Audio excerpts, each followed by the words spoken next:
An anniversary today to raise a cheer from fans of our Queen.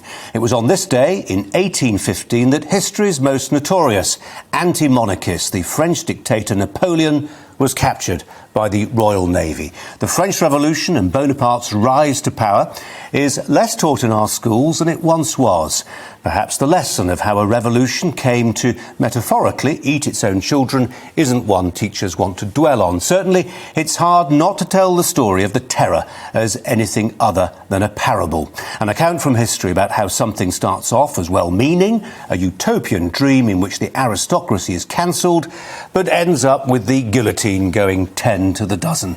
It's a pity. The way the French Revolution turned spectacularly sour is a lesson every British student, especially those currently craving radical change, should be educated in. Instead, the history syllabus in our schools can often feel like a manual for social engineering. My children really should be experts by now in the suffragettes, American civil rights and the rise of the Nazis. All worthy topics, but subjects which can portray history reductively. Everything that's ever gone wrong is the fault of nasty dead white men.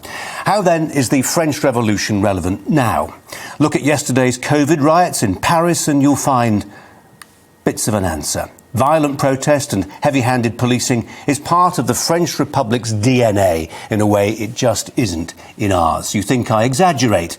10 weeks ago, a group of retired French army generals wrote an open letter advocating a military coup to stop the country disintegrating into civil war. If you think that could happen here, I'd say you'd been at the Pernod for too long. France is a more volatile country than Britain, which partly explains why migrants don't want to stop there on their way here. And one reason for that historic volatility is because the French executed their royal family and chose a president to embody their nation. By contrast, Britain's head of state is an accident of birth, which a fifth of Britons object to. But most of us recognise the unifying stability a monarchy can bring. At the height of lockdown, when the Queen spoke to the nation and said, "We will meet again," she did so as our unelected sovereign, not as a politician with an eye to the opinion polls. Our Queen is almost uniquely popular. One day she will be succeeded by her son, at which point Napoleon's Republican British heirs will seize their chance. Those of us who believe in the institution of monarchy, who can see its point, even while acknowledging that some sovereigns are better than others, will be needed at the barricades then.